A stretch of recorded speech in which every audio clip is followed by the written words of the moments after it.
지금 진행될 겁니다. 저는 정석 교수님 큰 박수로 맞이해주세요.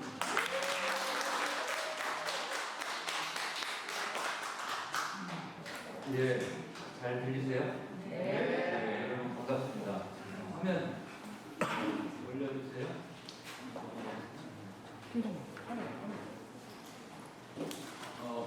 오늘 이야기 주제는 개발에서 재생으로. 지금 도시 재생 시대죠.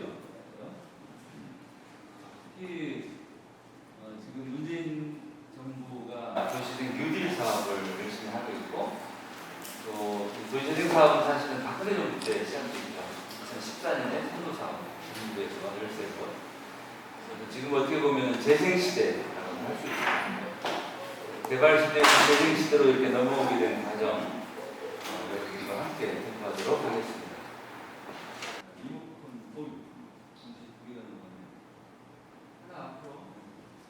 제 소개를 좀 드릴까요?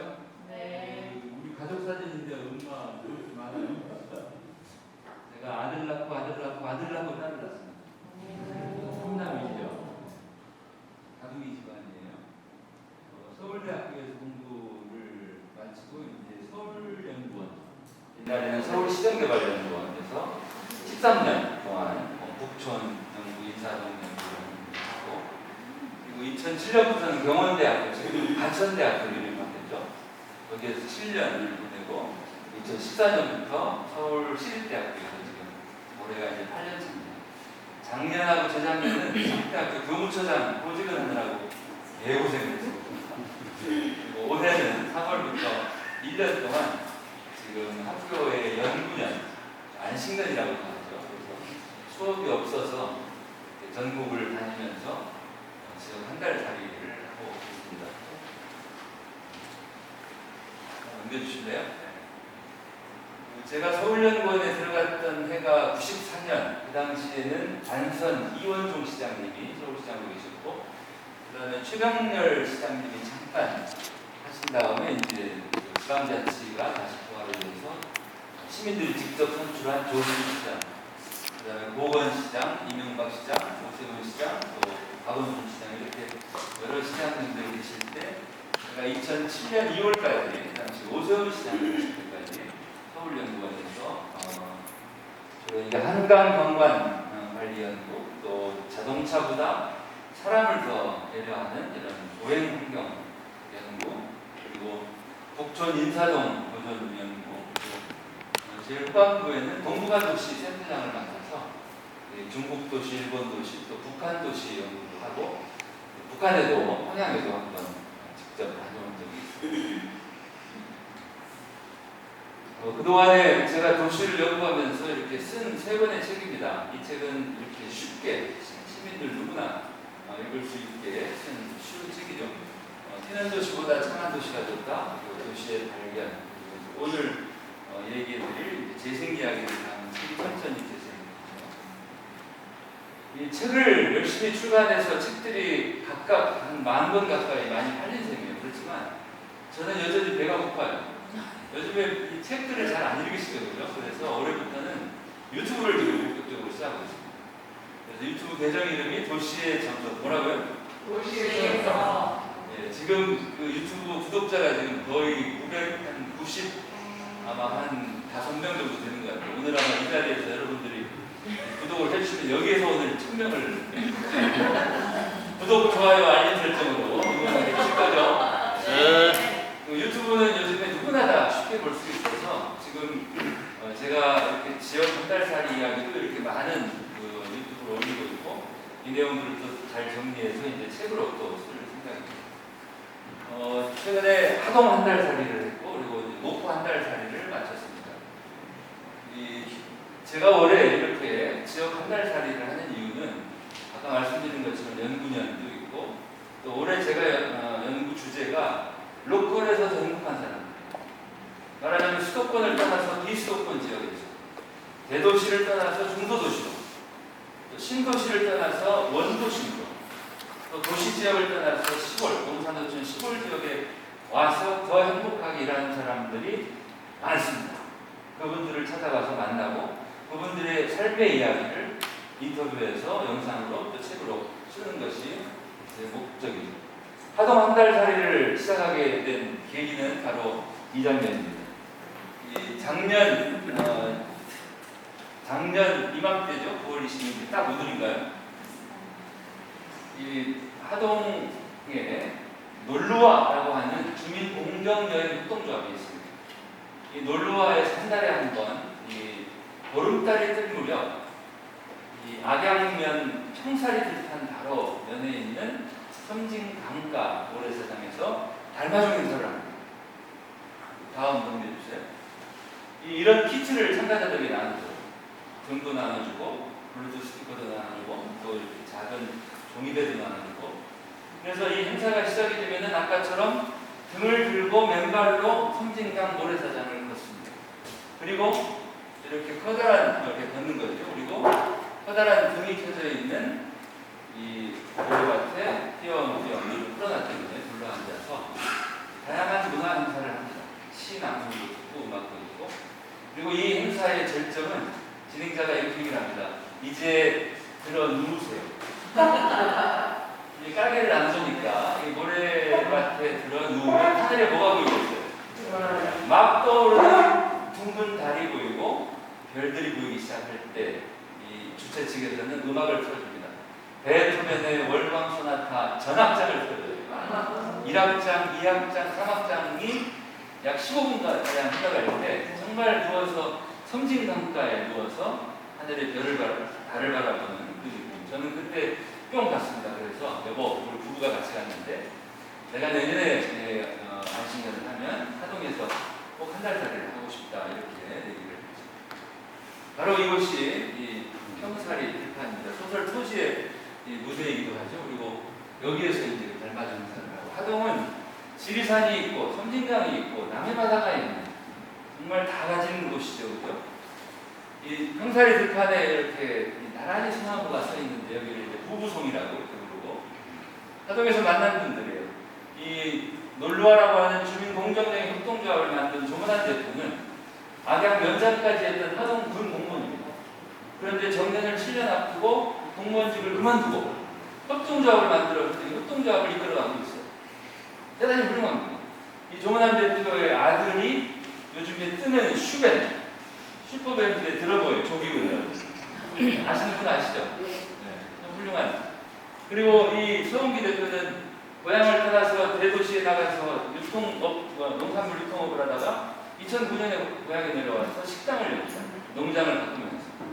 그래서 봄에 가면 왜 봄에 가느냐? 하동의 특산물 3개, 고사리, 매실, 감, 대봉감을 가지고 단단 음식을 이렇게 나누고 있죠. 고맙습니다. 매우 감사합니다. 줄임말이라고 해요. 하동에 오시면은 꼭 한번 들러보세요. 우리 김경호 대표 여기 있죠. 이 청년들 6명이 하동 읍성에 있는 고아리에 내려와가지고 지금 수제버거 가게를 열고 또 카페를 하고 또 스테이를 하고 이렇게 청년들이 지역에 내려와서 잘 사는 사람들이 이렇게 많습니다. 또 이 정선모 대표는 삼성 우리나라 대그룹 삼성의 직원으로 평생을 다녔다가 캘리포니아에 주재관으로 나가 있는 동안에 이 와이너리를 다닙니다. 와이너리를 가서 보면 와이너리에서 일하는 사람들이 다들 행복해 보인다는 거예요. 이상하게. 왜 그럴까? 그리고는 고향에 돌아와서 회사 그만두고 대봉강 가지고 와인 만드는 일에 뛰어들어서 지금은 자리를 잡았어요. 그래서 가무로라고 하는 이 와이너리에 가면 감으로 만드는 와인 체험도 하고 다양한 이벤트를 할 수 있고 찬스하시는 분. 또 여기 김정태 대표는 정말 제가 존경하는 청년입니다. 이제 40대 됐는데 이 김정태 씨는 화계가 고향입니다. 그리고 부모님들이 대를 이어서 화계 바로 그 강 건너 섬진강 건너 구례군 간전면에 농사를 지으셨어요. 이 김정태 씨가 고려대학 통계학과에 입학을 했는데 입학할 때 자기 꿈이 나는 대학 졸업하면 고향에 내려와서 농부가 되겠다. 실제로 졸업하자마자 내려와서 농사를 지어요. 그런데 농사를 짓고 불과 몇 년 뒤에 농산물 파동이 벌어집니다. 어르신들이 열심히 키우는 농산물들을 다 내다 버리면서 이 청년 농부한테 한 얘기가 우리는 이제 다 늙어가지고 이 꼴을 또 당할지 모르겠지만 당신은 청년 농부니까 명심해라. 농사는 결코 짓는 데 끝나는 게 아니야. 제가 생각하고 팔아야 된다. 그런데 우리 농부들은 너무 약자들이에요. 어떻게 할 거냐? 당신이 좀 해결 방안을 찾아야 돼. 그 얘기를 듣고 김정태 대표는 청년 농부가 제값을 받기 위해서는 농업인들이 공동체를 만들어야 돼요. 그래서 농업공동체, 지리산 농부마을이라고 하는 것도 그렇게 시작을 했고 지금 구례군의 이 공동 브랜드가 구례라는 게 있습니다. 그렇게 해서 공동 브랜드로 제값을 받고 팔 수 있도록 또 지금 간접면에서 여러 마을의 농업인들을 묶어가지고 이렇게 공동체를 만드는 이런 뜻깊은 일들을 지금 하고 있죠. 우리나라 지역에 가보면 정말 곳곳이 참 넓고 깊고 아름답습니다. 저도 이렇게 처음 이런 옥룡 사태도 처음 가봤고 또 바로 화동에서 해남지만 넘어가면 청학동이 나옵니다.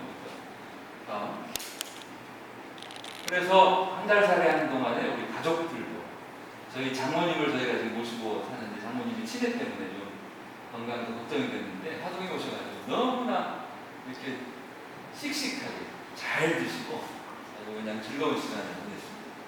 화동은 어딜 가나 이렇게 사진 찍기 좋은 곳들이 많습니다. 흥사리 유채꽃과 있어요. 하동에 제가 만났던 젊은 청년들이 두 사람 놀부와 협동조합의 두 PD들 이 양지영 PD는 산청 사람, 함양 사람이고 산청입니다. 하동 옆에. 그리고 전윤환 PD는 부산 사람이에요. 이 부산 총각이 왜 하동에 와서 일을 할까? 제가 이제 인터뷰한 영상을 유튜브에 올렸는데 여러 가지 흥미로운 이야기들이 많아요. 가장 행복한 게 뭐냐고 물어보니까 집이랬지. 두 사람 다 하동에서 집을 구하기 위해서 굉장히 고생을 많이 했는데 결국 지금은 둘 다 집에 만족합니다. 양평에는 파계 계곡 입구 쪽에 대지가 한 150평 정도 되는 단독주택이 있어요. 그 집을 전세로 얻는데 9천만 원. 정부의 청년 월세금 지원 8천을 받았어요. 그래서 지금 한 달 동안에 주거비로 나가는 돈이 10만 원 정도. 서울에서는 상상도 못할 일이거든요.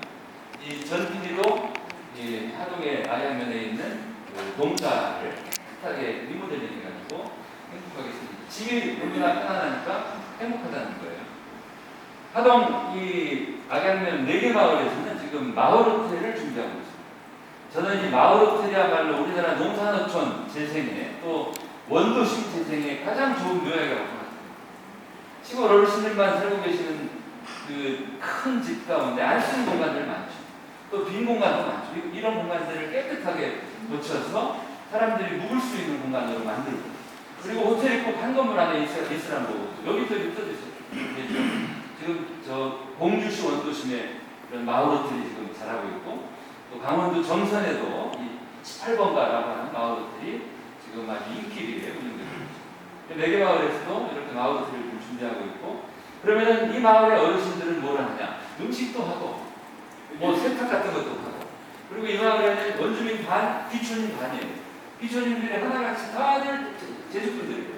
그래서 마을 호텔의 여러 가지 체험 프로그램들은 또 귀촌인들이 또 담당하고 이렇게 해서 마을에 하나의 기업이 만들어지고 회사가 만들어지고 청년들이 들어오고 그렇게 하면은 시골 마을에 계속해서 외지인들이 와서 짧게 여행을 할 수도 있고 일주일 살기를 할 수도 있고 저처럼 한 달 살기도 하고 누군가는 반년 살이 1년 살기도 하고 이렇게 마을 호텔을 통해서 이 시골을 다시 살리는 노력들을 저도 적극적으로 정부에 제안을 하고 있습니다.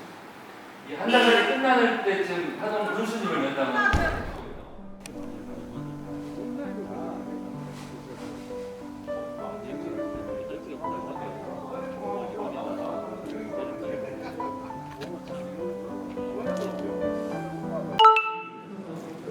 하동에서 한 달 다니면서 정말 행복했는데 가장 불편했던 게 대중교통이다. 하동은 자가용이 없으면 다니기가 너무 힘들어요.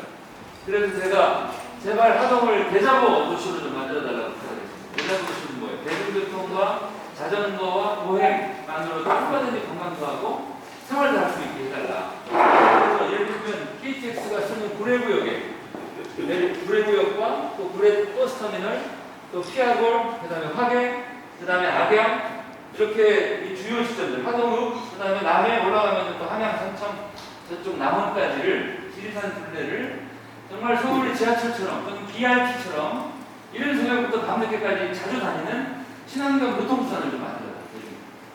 그리고 그것뿐만이 아니라 이렇게 주요 지점, 화계 예를 들어 내리면 이 화계 계곡이 얼마나 깁니까? 이 긴 계곡을 또 이렇게 뺑뺑뺑뺑 도는 또 예쁜 이 대중교통을 돌리면 우리가 굳이 자가용을 타지 않고서도 하동에 와서 관광도 하고 생활을 할 수 있지 않겠는가 이런 건의를 드렸습니다. 목포에서도 한 달 살이를 지금 막 마쳤습니다. 9월에 목포에서 만난 이 청년들 지금 이 유후 컴퍼니라고 하는 이 회사를 창업한 여기도 우리 저 김경호 대표처럼 6명의 청년이 목포에 내려 다 서울 사람들이 회사를 창업을 했어요. 이 청년하고 인터뷰를 할 때 뭐라고 하냐면 교수님 저는 서울에 있을 때 집 때문에 너무나 사는 게 힘들었어요. 결혼을 결심할 때도 집 때문에 결혼을 해야 될지 말아야 될지. 그런데 목포에 오니까 목포의 집값은 서울의 7분의 1, 8분의 1밖에 아닙니다. 그래서 내가 원하는 집을 구하고 나니까 내 어깨를 짓누르던 큰 부담이 하나 사라졌어요. 그래서 목포에서 지금 행복합니다. 이 청년들은 지금 스튜디오, 사진 찍는 곳, 그 다음에 배달 전문 커피숍, 그 다음에 이 미디어, 유튜브나 이런 거를 할 수 있는 키즈 카페, 이 세 가지 지금 사업을 6명이 하고 있는데 돈을 잘 번답니다. 한 달 얼마나 버냐 했더니 기본이 250, 그리고 300 많이 벌 때는 그 이상도 번다.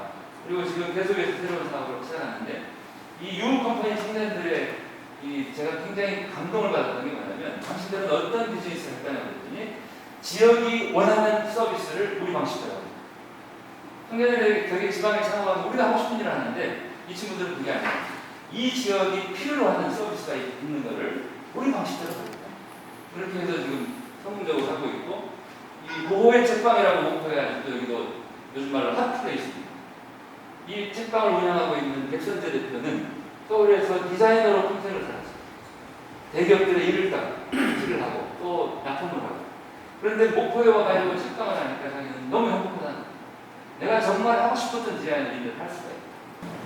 그리고 먹고 사는 건 어떠냐 했더니 서울에서는 먹고 살 만큼 벌어야 되는데 목포에 오니까 번 만큼만 먹어도 된다. 먹고 살아도 된다. 행복하게 사는 사람들이 많이 있었죠. 목포에 한 달 살이를 하고 싶었던 두 가지 이유가 있었는데 그 중에 하나가 괜찮아 나옵니다. 이 유튜브에 이 바이리니어를 치면은 이 영화가 뜰 거예요. 한번 보세요.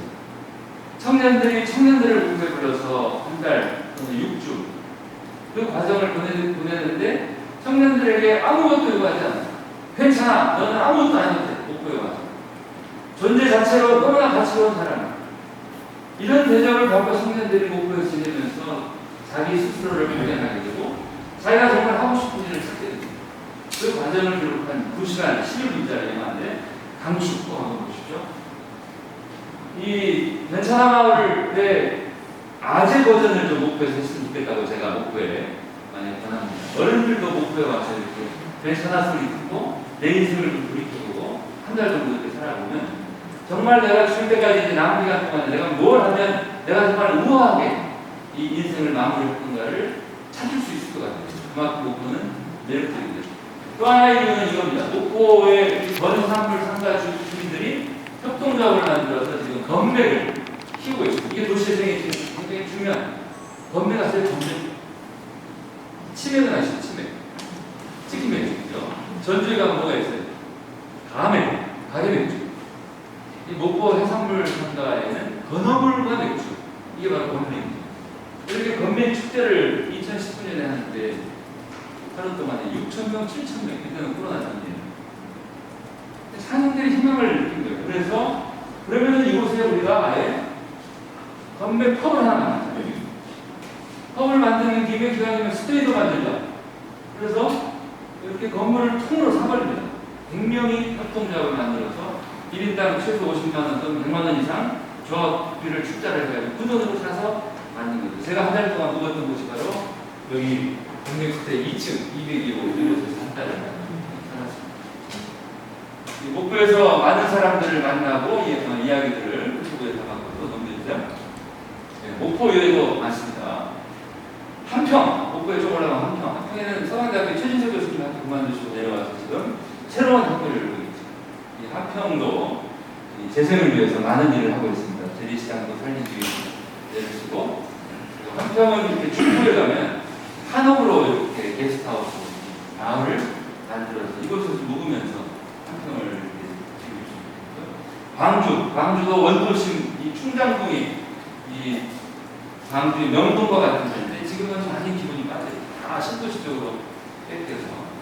그리고 조금 더 벗어나가면은 양림동 역사가 나와 있죠. 그리고 펭귄마을로 알려져 있는, 혹시 광주에 가신 분 있으면 들어보시죠. 목포에 머무는 동안에 이 신안군에 1004개의 섬이 있다고 하는데 그 중에 도초 비군도에서는 섬마을 인생학교를 엽니다. 이거를 지금 주도하는 분이 오마이뉴스 오여도 대표. 신안군의 박우량 군수가 이 오여도 대표가 이런 꿈틀기라고 하는 이런 청소년들을 위한 청년들을 위한 인생학교 이런 거를 한다고 하니까 도초도로 초대한 거예요. 도초도에 비어있던 폐교 건물을 내주고 여기에서 그런 거예요. 그래서 이제 이렇게 인생학교를 열고 있죠. 저는 짧게 이제 전체 한 3박 4일, 4박 5일 가운데 1박 2일만 참가를 했는데 이렇게 이 인생학교를 통해서 편안하게 누워서 명상도 하고 또 누구세요? 이른 새벽 바닷가에서 이런 시간을 갖고 그리고 이 자산어부 촬영지가 바로 이 도초도에 있죠. 이 저는 전어를 실제 처음 잡아봤어요. 이 바닷가에서 프리질이라고 하는 이 낚시 이 그물로 이렇게 전어를 몰아옵니다. 그래가지고 이제 이 해변에 딱 보면은 그물에 고기들이 있는데 이런 경험들을 도초도에서 했었죠. 오연호 대표가 장흥 시간 많이 넘어가요. 장흥도 참 매력적인 곳이죠. 장흥은 원래 물 축제를 하는데 코로나 때문에 못하고 한빙강 숲이 있고, 순천도 우리나라 국가정원 1호입니다. 순천만 습지를 잘 살려서. 순천은 제가 다녀본 도시들 가운데 도시재생을 가장 잘하고 있는 도시이기도 합니다.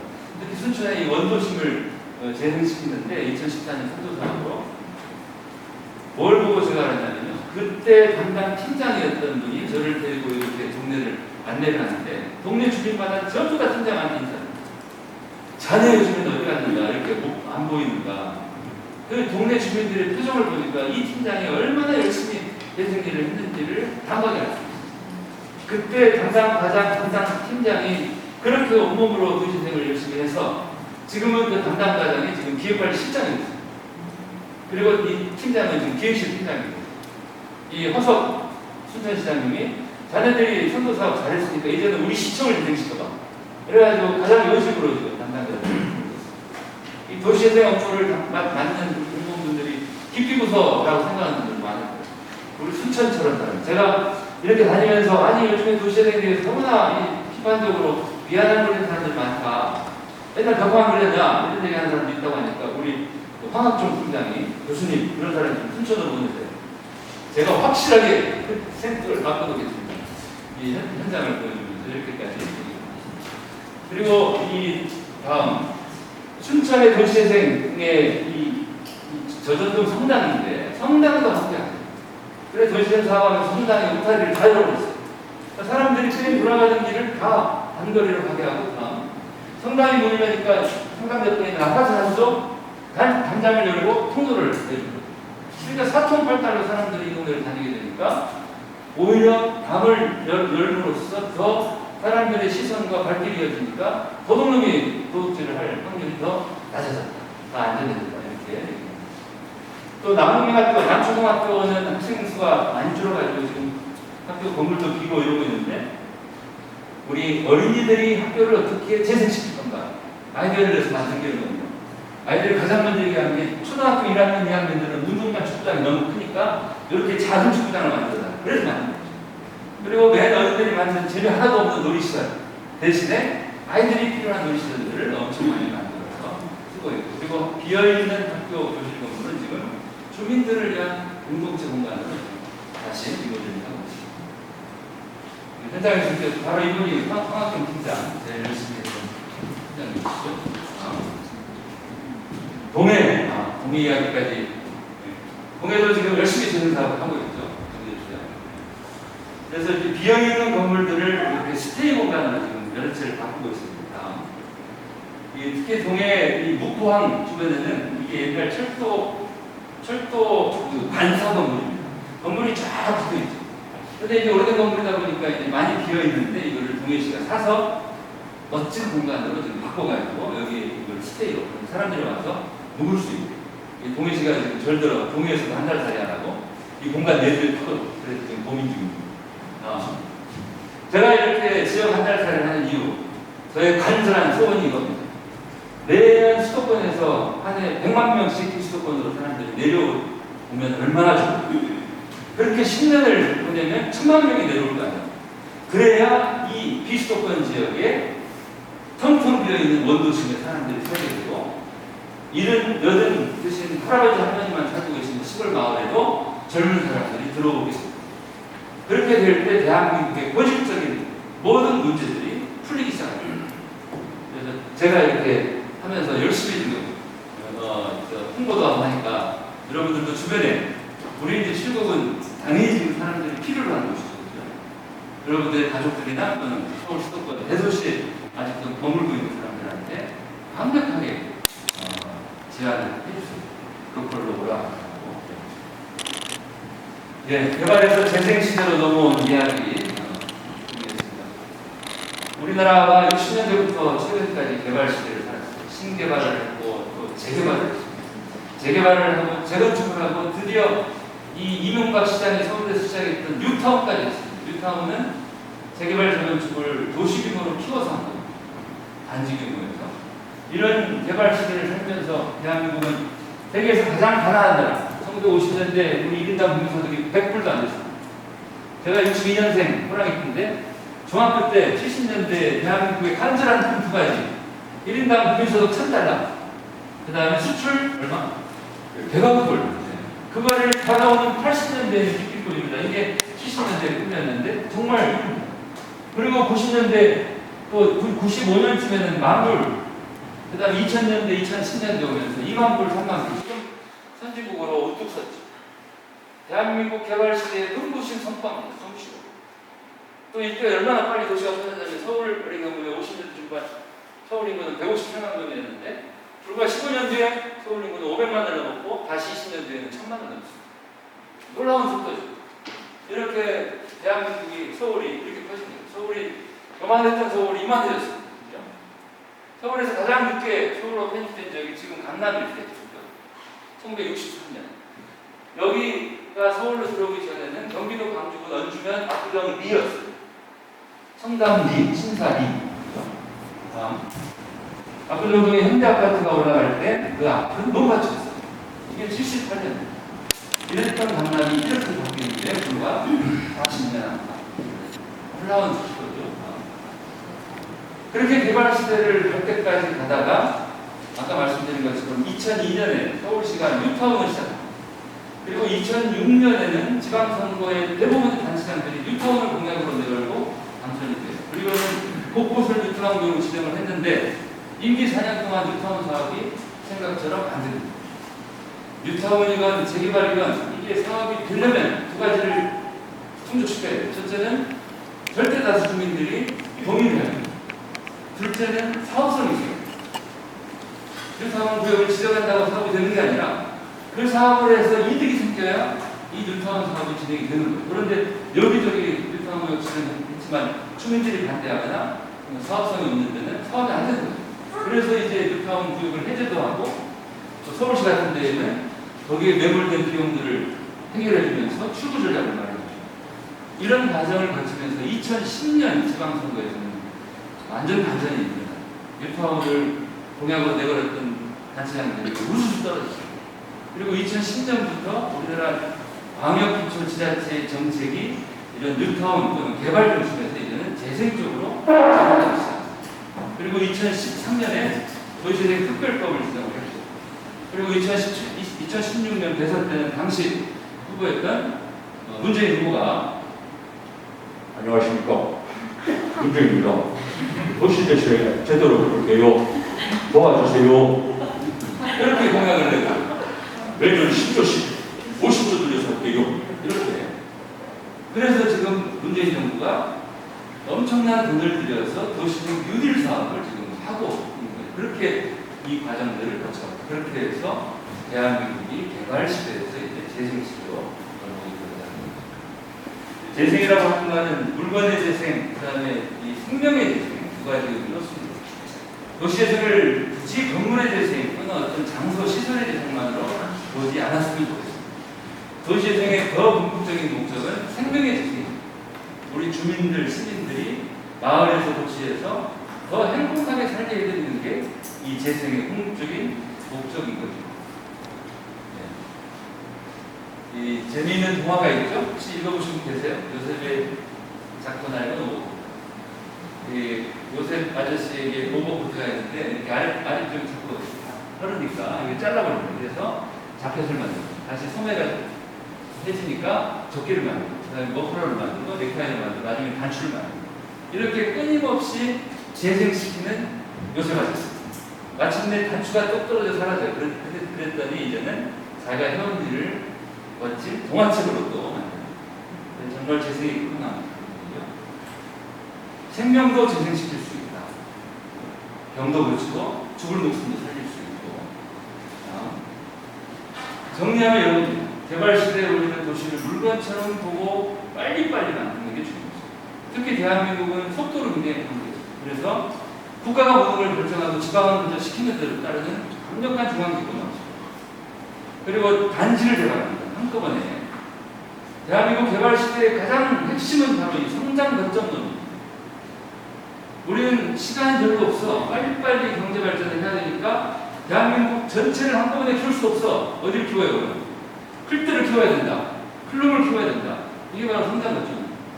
그래서 대기업을 집중적으로 키웠어요. 대기업 너희가 국가 발전에 견인차 역할을 해라.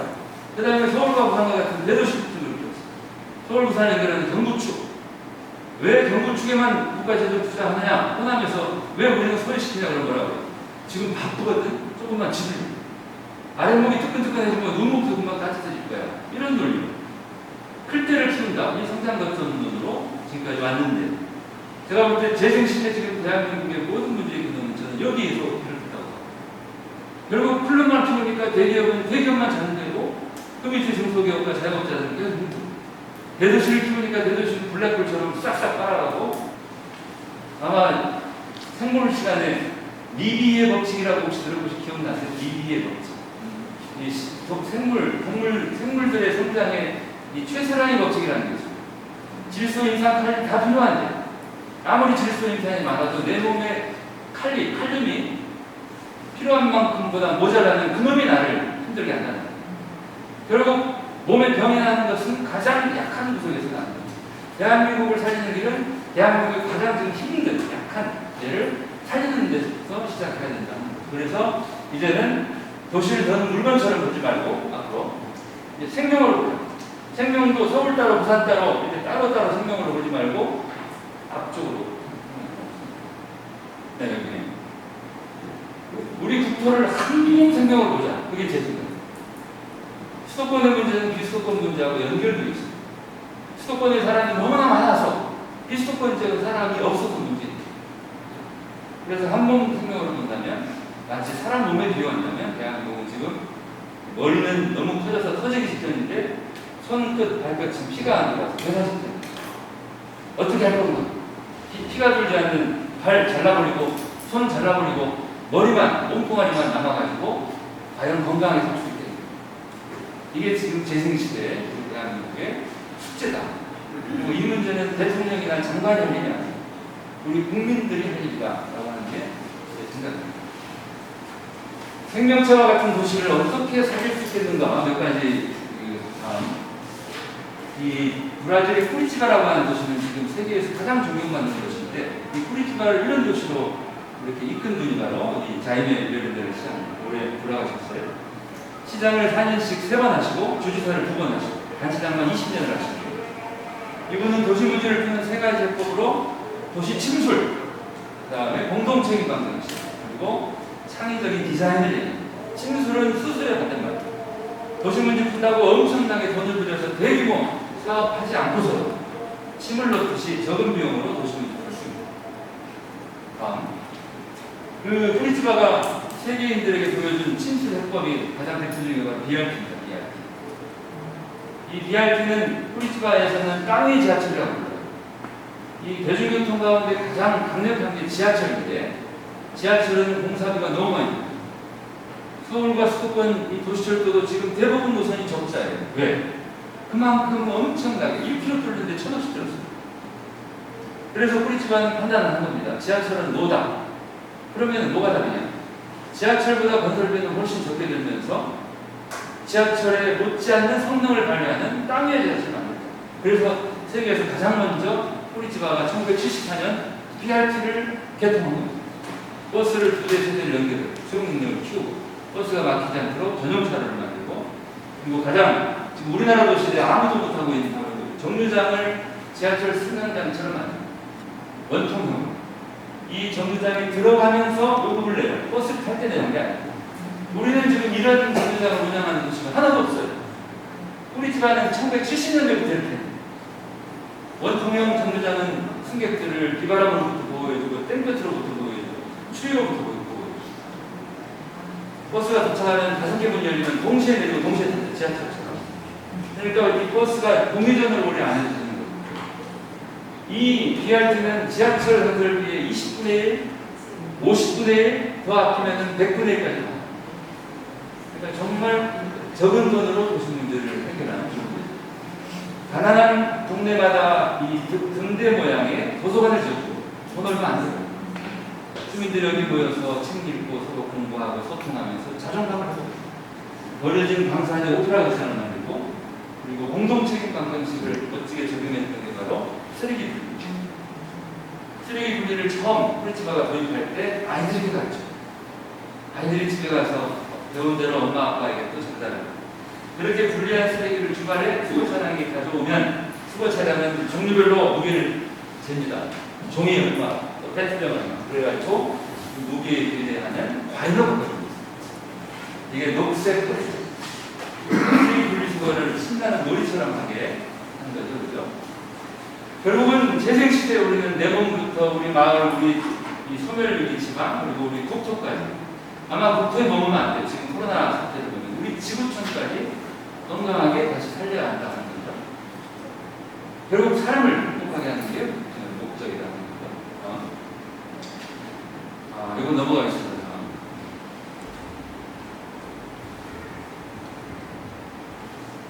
마을 재생 이야기를 할게요. 서울의 동소문동의 한옥에서 잘 살고 있던 피터. 이 피터는 한국인보다 더 한옥을 사랑하는 미국인. 한옥이 너무 좋아서 한옥을 사서 한옥이 잘 살고 있는데 자기에게 단 한 번 묻지도 않고 동네가 쟁발구역지인 거라. 주민들하고 같이 눈물겹게 싸워서 2009년에 법정 싸움에서 이깁니다. 이긴 순간 저한테 전화가 왔어요. 정 박사님, 우리가 이겼습니다. 제가 그랬죠. 얼마나 고생이 많으셨으면 축하합니다. 그런데 정 박사님 질문이 있어요. 한국 사람들에게 집은 냉장고입니까? 아니 피터 그게 무슨 말이에요? 그랬더니 냉장고 같은 건 몇 년 쓰고 갈아치울 수 있지만 집은 수명이 다할 때까지 고쳤어야 되는 거 아닙니까? 왜 한국 사람들은 20년 됐다고 30년 됐다고 집을 아니 온 동네를 다 철거해버리냐라고 저한테 묻는데 제가 뭐라고 할 얘기가 없었습니다. 제가 부천 한옥마을 연구를 하면서 찍었던 사진이에요. 이랬던 부천 한옥이 한 달 돼가 보니까 이렇게 철거 사라져버립니다. 그리고 그나마 남아있는 단독주택들은 저는 남아있지 않고 이제는 다 아파트로 바뀌어버립니다. 이런 일들이 있거든요. 이런 아파트 안에서 우리는 어쩌면 서로 벌집 속 애벌레처럼 살아가고 있는 죄송합니다. 잠깐 집에서 하게 전화가 왔습니다.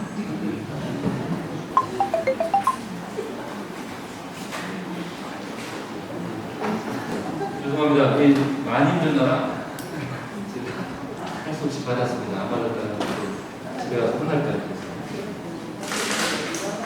이 공동주택 말고 공동체 주택 들어보셨죠?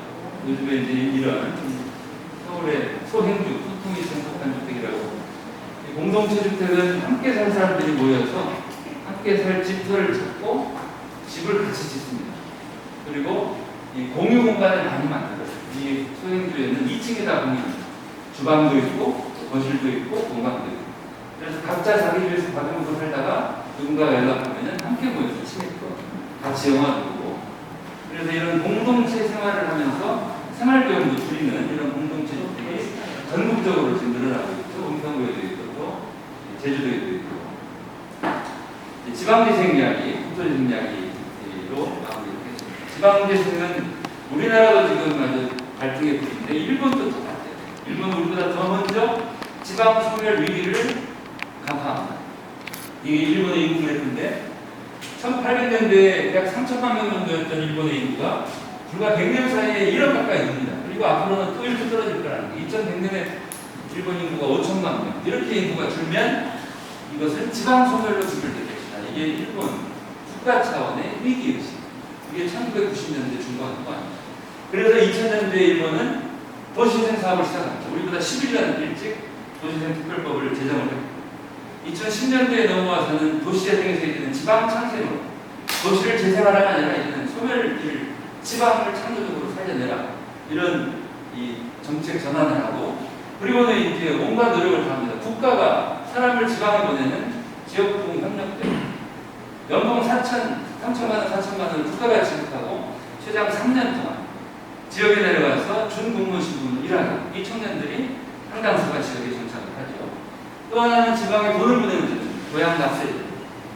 일본 국민 누구나 주민세 일부를 자기 고향이나 내가 지정하는 지방에 기부할 수 있고 기부 금액의 절반을 현물로 받고 그리고 이듬해 주민세를 대부분 공제를 받으니까 많은 사람들이 참여해서 지역의 지방정부의 재정이 탄탄해지게 하는 거죠. 그래서 일본은 지금은 많은 변화가 있습니다. 청년들이 대도시, 대기업을 원하는 그런 흐름이 로컬을 제한하는 지역으로 내려가는 이런 새로운 흐름이 만들어지고 있고 우리나라에 이렇게 번역되는 책이 나올 정도로 이번에 곳곳에 사례들이 늘고 있습니다. 이 사례들은 제가 제 책과 유튜브로 소개를 했으니까 넘어가겠습니다. 여기만 이 대머리 아저씨 이분은 지금 하쿠이시 전직 공무원인데 지금 이제 정년을 한 분인데 정말 이분은 아이디어가 많습니다. 그래서 이렇게 지방 재생을 담당하는 우리 공무원분들께 제가 강추 이 바카노 조센을 공부해라. 오죽하면은 이 미코라라고 하는 일본 시골에서 저 기른 쌀을 바티칸 교황에게 팔아먹었어요. 그래서 교황에게 쌀을 파는 남자라는 책을 냈고 나폴레옹의 마을이라고 하는 일본 TV 드라마가 만들어졌는데 이 사람을 줍니다. 그래서 다음 이 바카노 조센 이야기는 제가 따로 유튜브로 5곡지를 만들어서 올려놨으니까 꼭 우리 공무원분들 보시고 주변의 공무원들한테 강추. 특히 이렇게 지역에 이렇게 사람이 없어서 어려운 시골 마을을 어떻게 살릴 건지 이 아이디어가 정말 무궁무진한 바카노 조센입니다. 경상북도가 지금 이 우리나라에서는 지역 살리기 가장 열심히 하고 있는 광역자치단체 도시청년 시골 파견제를 17년부터 해서 지금 150명 가까운 청년들이 이 파견제로 전국에 내려와서 지원을 받고 이미 지원이 끝난 청년들도 상당수가 지금 창업을 하고 있죠. 뭐 잘하실 겁니다. 이 문경에서 활동했던 리플레이스 팀이 하수원과 이 사냥 정인소, 이 여행 안내소죠. 옛날 양조장 건물 다음. 그래서 이 건물에서 빵도 팔고 커피도 팔고 떡도 팔면서 이 문경이라고 하는 이 지역을 마케팅을 하는 겁니다. 그 앞에 건물에서는 셀프 스튜디오가 있어서 이렇게 옷을 입고 사진을 찍고 또 마음에 드는 사진을 이렇게 담기도 하죠. 상주에 가면은 젊은 부부가 운영하는 무양주택이라고 있습니다. 카페인데 단순히 카페가 아니라 이 카페는 두 분이에요. 하얀 마스크를 쓰고 이 카페에서는 금요일 저녁, 토요일 저녁이 되면 다양한 문화 활동이 벌어져요. 요즘에 코로나로 위축되어 있습니다. 그래서 단순히 차를 파는 카페가 아니라 문화를 키우는 무양주택이라고 하는 카페죠. 영천에 이 창업한 정승건 씨는 플레이서스 장소를 만드는 사람들이라고 하는 회사를 창업한다. 이 정승건 대표가 하는 일은 이동식 주택을 제작 판매하는 거예요. 그래서 이동식 주택을 원하는 사람들에게 설계해서 지어주고 다음 이 영천의 시안 미술관 옆에 가면 오픈그린 영천이라고 하는 이런 멋진 곳이다. 숲속에 나무로 지은 이런 멋진 이동식 주택들을 배치해놓고 사람들이 여기 와서 생일 파티도 하고 이벤트도 하고 아이들을 데려와서 놀리고 이 정승권 대표는 건축을 공부한 사람으로서 설계사무소 10년 공부하고 창업을 해서 지금 점점 회사가 뻗고 있어요. 영천에 또 내려와서 창업한 젊은 두 사람은 이 수제 초콜릿, 이 민투바라고 합니다.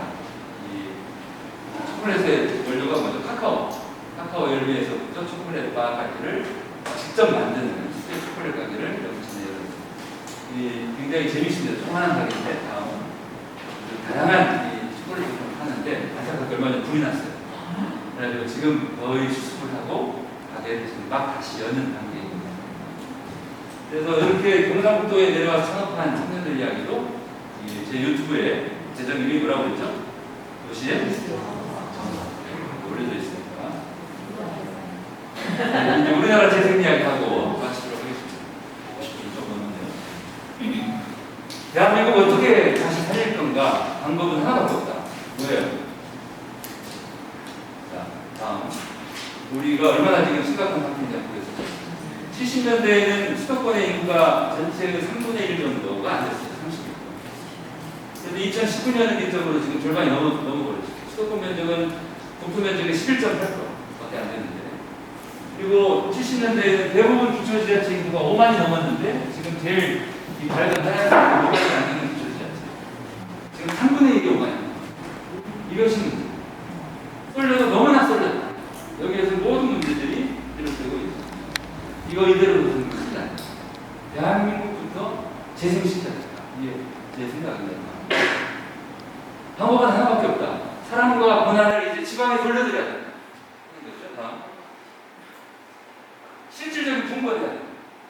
지금도 국가가 모든 걸 가지고 있어요. 우리 도지사님들, 시장 교수님들 맨날 서울로, 세종시로, 여의도로 가서 그냥 예산 달라고 맨날 출시한다. 언제까지 이렇게 국가가 모든 걸 다 자지우지할 겁니다. 이미 수도권이 과반수기 때문에 국가는 이제는 수도권만 보고 정치를 해도 될지 몰라요. 이렇게 가. 왜냐하면 나머지 다 합쳐도 절반도 안 되니까. 그래서 이 과반수 인구를 빨리 깨야 된다. 경상북도 얘기는 뭐 아까 들었고. 두 번째는 서울 그리고 수도권이 자기들만 잘 살려고 하면 안 된다. 이제는 서울과 지방, 수도권과 지방이 상생을 해야 된다.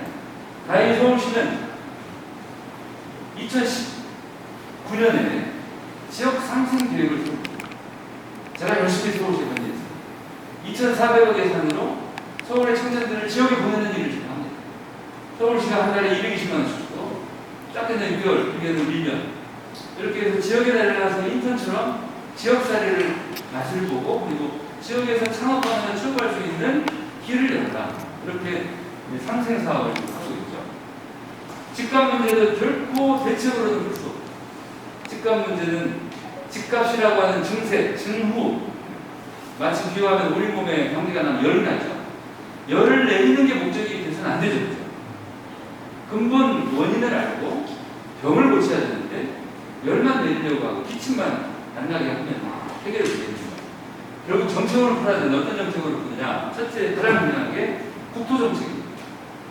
노무현 정부 때는 그래도 수도로 옮기겠다, 공공기관을 지방으로 보내겠다 이런 국토 균형 발전 정책을 강력하게 했는데 지금 문재인 정부는 이 국토 정책이 그렇게 강력하지 않은 것 안타까워요.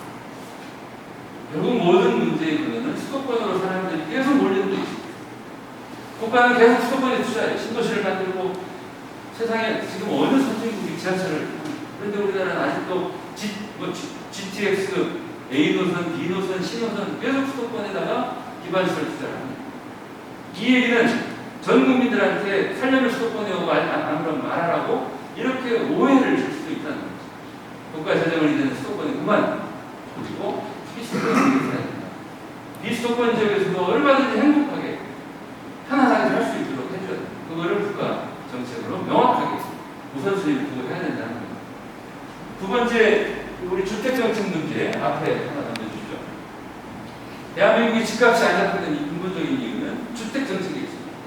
우리나라 주택정책의 가장 취약한 점이 두 가지. 첫째는 집으로 또는 땅으로 돈을 벌면 버는 만큼 세금을 걷어야 됩니다.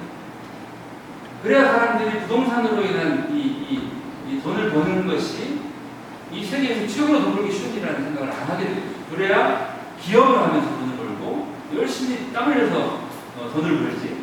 지금처럼 부동산으로 인한 불로소득을 계속해서 보장해주면 우리나라는 망합니다. 월세를 강화해야 되는데 부자들이 그거를 저항을 하니까 정부가 힘있게 밀어붙이지를 못해요. 두 번째 우리 주택정책의 취약점은 공공부문, 특히 임대주택이 너무 적어요. 예를 들어서 네덜란드는 전체 주택 가운데 35%가 임대주택이고 사회주택. 그러니까 굳이 내가 내 집을 마련하지 않아도 이런 공공 임대주택 사회주택에서 평생을 안심하고 살 수 있다. 그러니까 굳이 집 살려고 안 하죠. 우리나라는 지금 공공 임대 사회주택 다 합쳐서 7.8%가 그러니 임대주택에 내가 들어간다는 게 하늘의 별이고 결국은 영혼을 끌어들여서 집을 사야 된다는 청소년들이 불안해하고 오스트리아 수도 빈에 사는 사람들 중에 임대주택에 사는 사람이 얼마나 될까요? 한번 맞춰보세요. 임대주택에 사는 빈 시민들 가운데 임대주택에 사는 분이 몇 프로나 될까요? 71%. 그러니까 70% 이상이 임대주택에 살아요. 그 사람들 바보 아니에요? 가난한 사람들 아니에요? 그래서 그렇게 공공주택, 공공임대주택을 많이 늘려야 되는데 그렇지 못하기 때문에 계속 지금 집값이 올라가고 개발시대처럼 크게 신개발, 재개발 이제 그만하고 작게 빈 곳을 채우고 고치는 식으로 가야 합니다. 절대 수도권 신도시 그만하라. 수도권 신도시를 지으면 거기 채우느라 충남, 충북, 전남, 전북, 경남, 경북에서 사람들 뺏깁니다. 그리고 비수도권 지역도 이제 신도시 그만해요. 노무현 대통령 때 이 국토균형발전 정책 참 잘했는데 한 가지 딱 잘못한 점이 왜 공공기관을 지방에 옮길 때 굳이 신도시를 지었나? 지방에 원도심에다 집어넣었을 때 얼마든지 집어넣었을 때 왜 논밭을 팔고 신도시를 지었을까? 왜 그랬을까요? 그거를 원하는 사람들이 많아요. 그렇게 전국에 동시다발로 신도시들을 건설하니까 보상가가 쫙 풀려가지고 이 돈들이 전부 다 지방단으로. 그래서 이렇게 그냥 우리 시민들이, 국민들이 가만히 있으면 누군가가 원하는 쪽으로 자꾸 갑니다. 우리 도시는. 그래서 시민들이 우리가 바라는 바를 얘기해. 어떻게 하면 우리 국토가, 우리 도시가, 우리 지역이 건강하게 오래오래 갈 수 있겠는가. 이렇게 계속해서 악순환은 이제 그만해야 돼. 사람이 인구가 주는데 왜 자꾸 돌아가나? 텅텅 비어있는 지겹다고 하는데 빈집이 얼마나 많아. 그렇게 자꾸 저는 안 되겠다.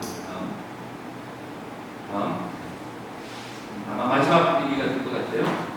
우리나라의 지금 가장 큰 위기는 기후위기, 그 다음에 인구위기.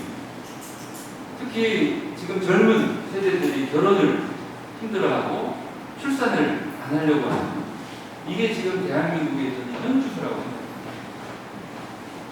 한 해 100만 명씩 태어나는 아이들이 국가가 엄청난 산화 제한 정책을 하는 결과 점점 줄었다가 그래도 40만 대를 유지했다가 4년 전 40만 명이 무너졌고 최근에 지금 몇 년 동안 급격하게 합계 출산율 0.83 세계에 이런 나라가 없어요. 옥스퍼드 대학 교수가 이 계산을 해보니까 지구에서 가장 먼저 사라진 나라는 대한민국.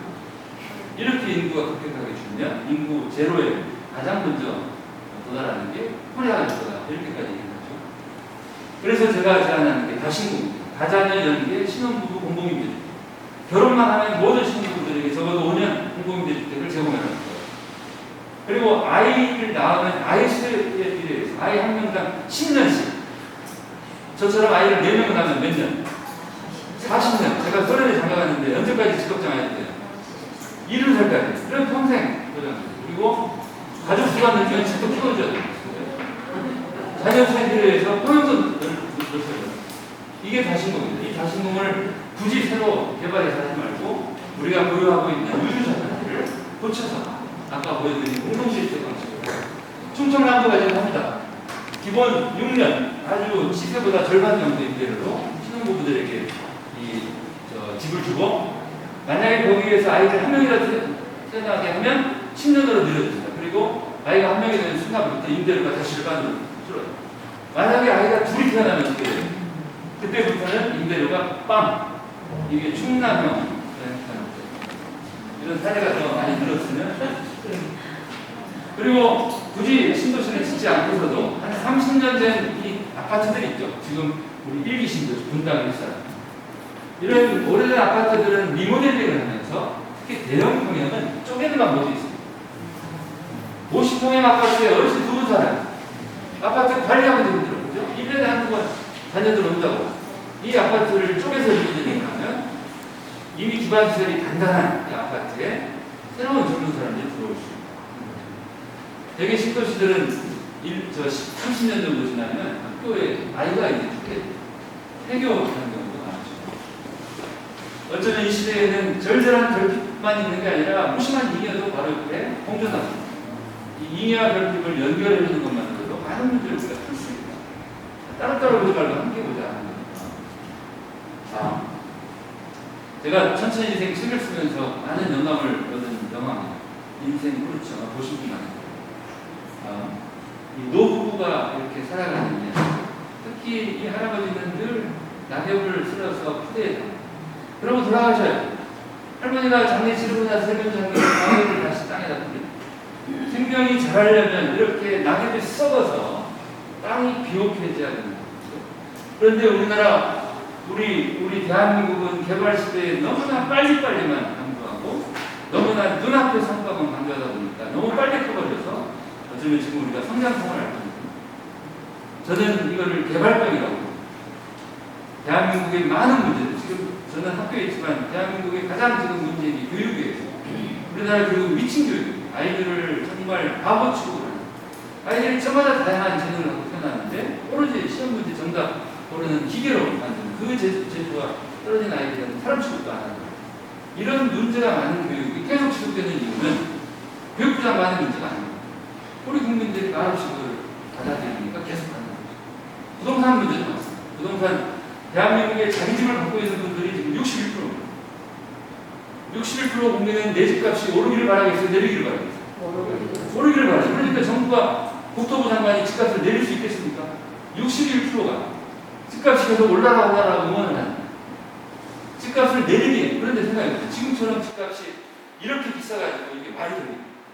우리 아이들이 스스로 집을 살 수가 없죠. 그렇다면 집값은 내려가야 돼요. 집값이 내려가려면 어떻게 해야 돼요? 집을 갖고 있는 61% 국민들 가운데 적어도 15% 정도 국민이 내 집값 떨어져도 좋다. 정부는 집값을 그만 내리게 해라. 이렇게 해야 겨우겨우 집값이 내려갈 수 있다. 제 명함에 이렇게 5글자를 갖고 다닙니다. 소, 다, 연, 미. 하나하나는 작아도 수가 많고 서로 연결되면 얼마든지 작아도 강하고 작아도 아름다울 수 있다. 우리 도시를 생명으로 보자. 생명은 흘러야 된다. 피가 돌아요. 기운이 돌아요. 지금처럼 한쪽에 쏠려 있으면 오래 못 갑니다. 죽습니다. 터져버립니다. 대한민국을 이제는 살려야 된다. 살리는 방법은 피가 골고루 돌게 하는 겁니다. 여러분들은 이렇게 지역을 지키고 계셔서 정말 애국자들이십니다. 이 지역으로 더 많은 사람들을 초대하셔서 서로 경쟁할 게 아니라 수도권에서 사람들이 내려와요. 오늘 한 해에 100만 명씩 내려와서 대한민국이 건강해지기를 간절히 바랍니다. 고맙습니다.